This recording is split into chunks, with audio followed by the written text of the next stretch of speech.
Okey, bagi slide berikutnya adalah kuasa otonomi ya. Adalah pemberian kuasa otonomi kepada PTJ ya.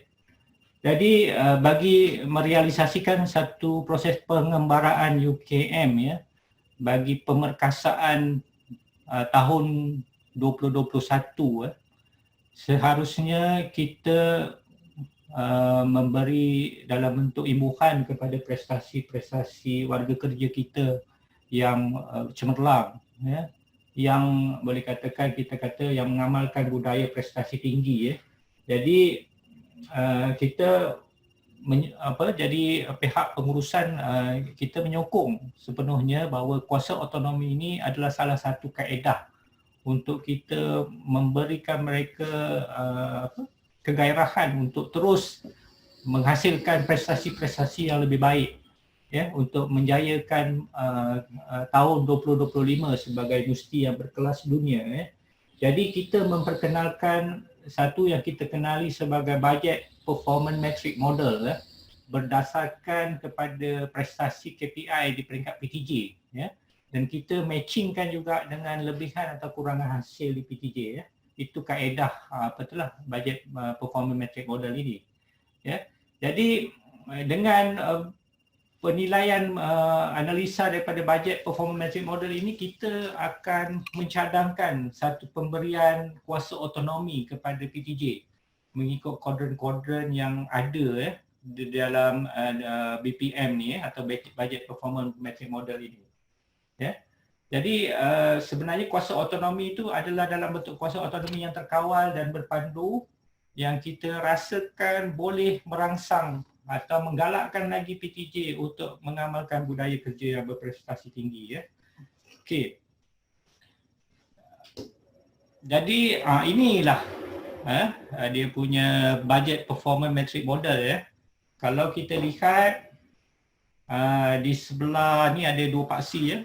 Lebihan hasil penjanaan tu berpaksi di paksi X dan prestasi KPI PTJ ya, di paksi Y ya.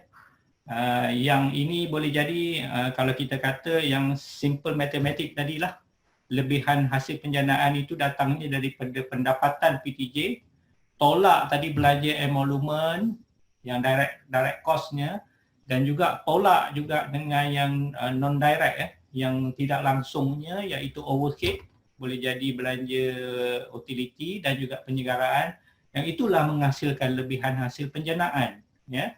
Dan di sebelah Y-nya iaitu prestasi KPI yang boleh jadi dua jenis KPI, iaitu KPI strategik yang dilatakan oleh pusat strategik kepada PTJ berkenaan ya, dan juga KPI pentadbiran yang boleh jadi KPI pentadbiran ini ditetapkan oleh pihak pengurusan ataupun PTJ lain ya untuk dicapai oleh PTJ berkenaan.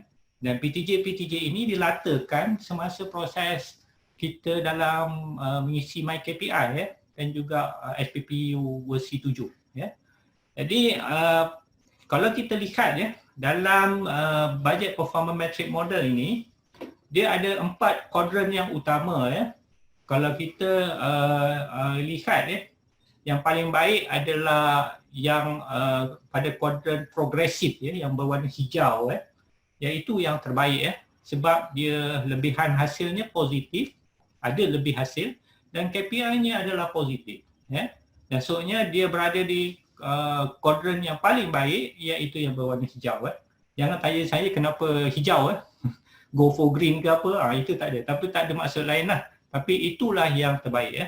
Dan yang kuning tu kompetitif, lebihan hasilnya negatif. Ada sebahagian PTJ yang dia tidak dapat pendapatan ataupun ada lebihan hasil, kedudukannya defisit. Tetapi KPI-nya baik, positif ya. Dia boleh bercapai contohnya grant industri yang baik, grant industri yang banyak, mungkin pencapaian-pencapaian KPI ini pun baik ya.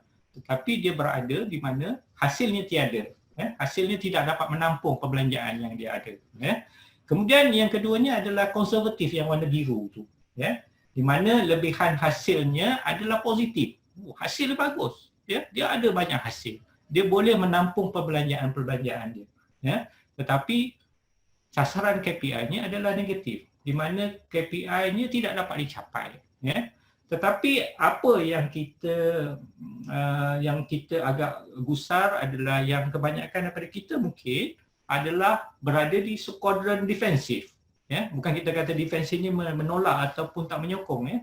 Tetapi dia sebenarnya di mana ia berada dalam keadaan lebihan hasilnya adalah negatif. Dia tidak menampung. Ada hasil tapi tidak berupaya untuk menampung perbelanjaan yang dibelanjakan. Ya. Dan dalam masa sama KPI-nya juga tidak dapat dicapai. Ya.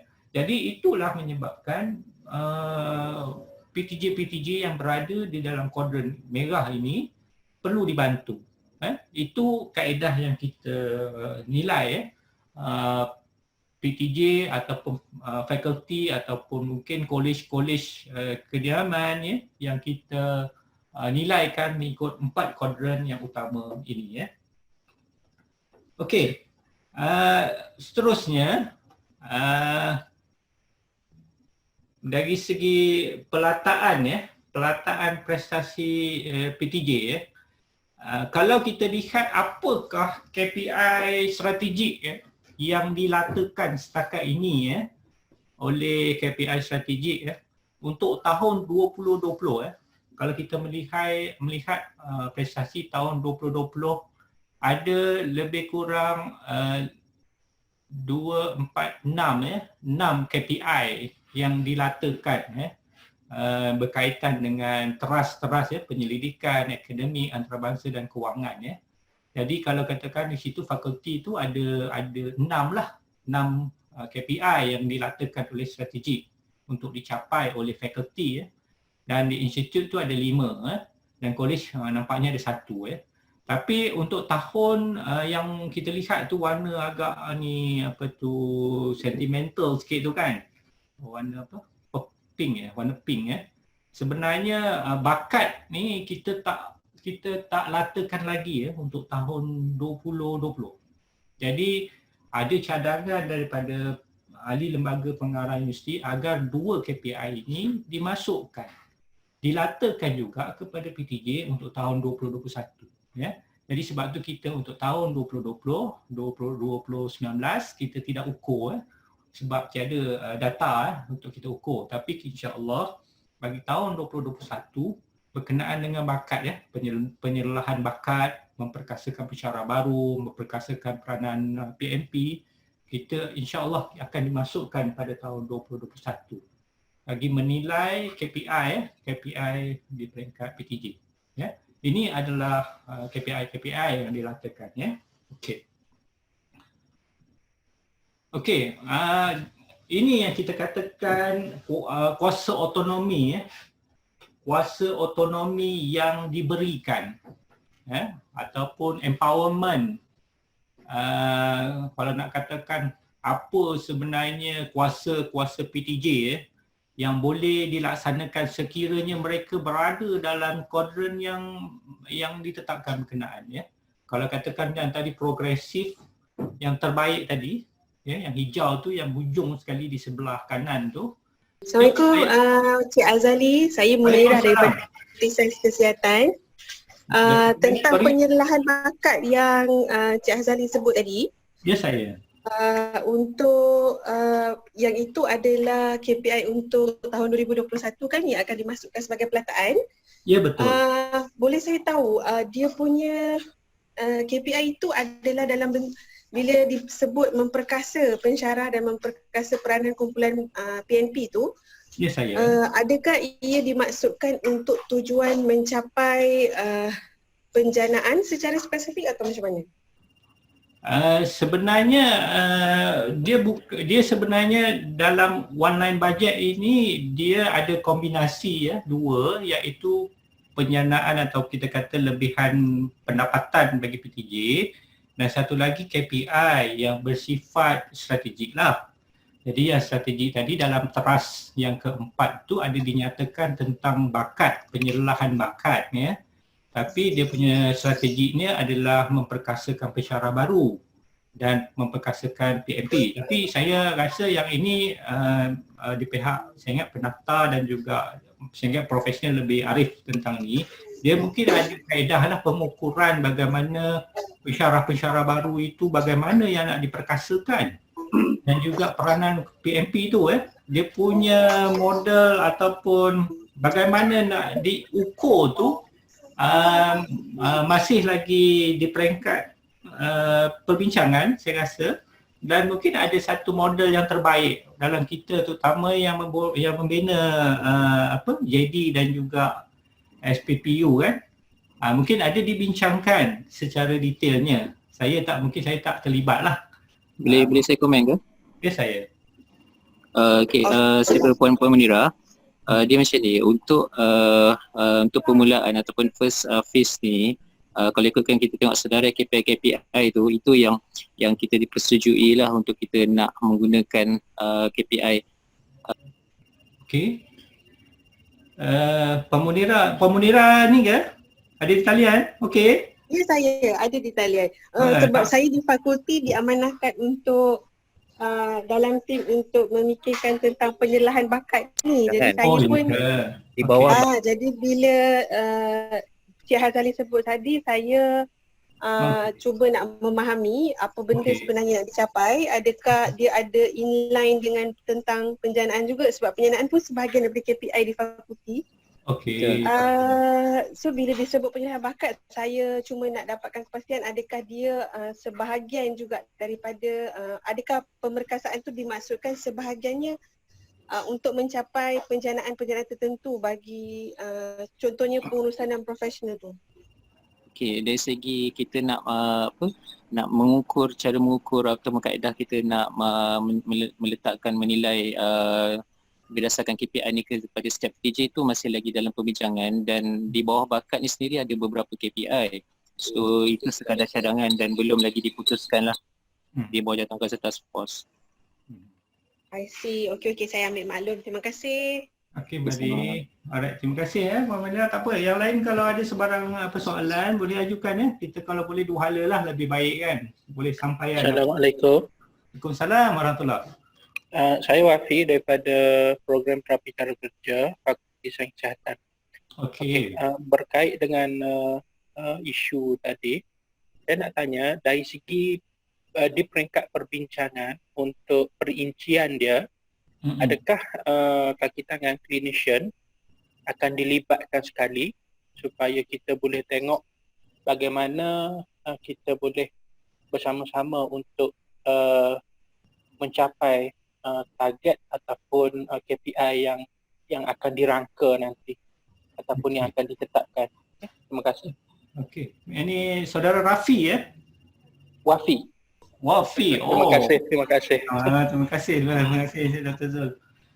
Satu pertanyaan yang baik. Terima kasih kepada Haji. Jadi kita cuba sebab jawatankuasa yang dari segi penyelembelahan bakat ni adalah daripada pihak pendaftar sekali sendiri. Saya rasa pihak pendaftar mungkin seboleh mungkin lah akan melibatkan ke semua jawatan lah. Kalau boleh kita boleh masukkan lah untuk kita terlibat dalam mendapatkan input-input apakah sebenarnya KPI yang terbaik bagi penyerahan bakat. Tapi yang setakat yang mana tadi yang Cik Zul Azri maklumkan tadi, ini dua KPI yang dicadangkan oleh pihak ahli lembaga pengurusan universiti. Tapi mungkin boleh diperincikan lagi, dan nantinya akhirnya nanti akan adalah satu KPI yang akan kita latakan kepada PTJ berkenaan. So apa Cik Wafi, jangan risau, kita mohonlah pendaftar akan bantu untuk masukkan Cik Wafi ataupun daripada mana tadi daripada hospital untuk turut sama memberi input berkenaan dengan penyerahan bakat. Saya daripada Fakulti Sains Kesihatan. Puan Munirah pun daripada Fakulti Sains Kesihatan. Daripada Sains Kesihatan. Okey. Terima kasih. Okey, balik. Okey. Boleh. Silakan Cik Azli. Silakan. Okey. So kalau kita lihat pembandingan kuasa otonomi yang kita kita idam-idamkan adalah sebenarnya pada kuadran yang progresif ya, yang berwarna hijau ni. Sebab dengan kita berada di kuadran progresif ini, kita akan memberi kuasa, contohnya dari segi bayaran ya. Urusan-urusan kewangannya, kalau dari bayaran kita bagi 50% lebih daripada kadar sedia ada. Contohlah ya, kadar jamuan yang kita ada berapa ringgit katalah pagi RM2.50 kan. Kita boleh tambah 50% daripada kadar yang sedia ada. Dengan duit lebihan-lebihan yang tadi adanya, jadi kita tambah lagi dengan menggunakan duit berkenaan ya, untuk digunakan oleh PTJ berkenaan. Kemudian kita benarkan juga untuk meluluskan kerja lebih masa. Kalau ada PTJ yang tak ada, kadang minta dengan bendahari duit lebih masa, dia susah sangat nak dapat. Jadi kita boleh gunakan duit lebihan berkenaan untuk membiayai kerja-kerja lebih masa yang dijalankan oleh PTJ berkenaan. Ya. Kemudian dari segi kelulusan pesanan rasmi, sebelum ni berapa? 3,000 kan? Jadi kalau 3,000 kita naikkan kepada 20,000 Tapi tertakluklah dengan peraturan-peraturan kewangan ya, yang ada, yang dilaksanakan di universiti ya.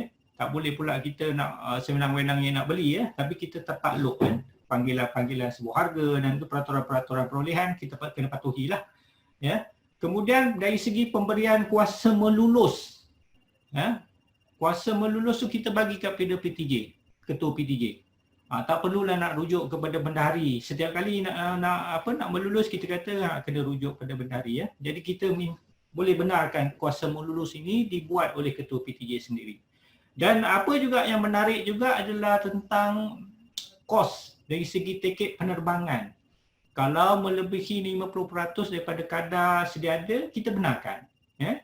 Itu menggunakan peruntukan lebihan yang ada itu. Dan juga PTJ boleh merancang bajet-bajet tambahan ini berdasarkan kepada kepada program-program yang ada di PTJ berkenaan ya, termasuklah seperti mengadakan kursus, mengadakan majlis rasmi ya, dan juga melantik kaki tangan kontrak di peringkat PTJ ya. Jadi itu antara kuasa-kuasa keuangan yang kita berikan ya. Tapi dalam sumber manusia pun ada diberikan juga kuasa-kuasanya. Contohnya dari segi tempoh pelantikan fleksi ya. Kemudian dari segi kaedah bayaran gaji yang fleksi dan juga insentif kaki tangan berdasarkan prestasi ya. Kalau prestasi dia baik, mungkin on top bonus yang kita dapat, yang kita katakan tahun ni kita dapat ujung tahun ni RM600 kan. Kita nak top up lagi, tambah jadi RM400 tambahan, tak ada masalah. Tapi kita perlu berada pada kuadran yang progresif ya.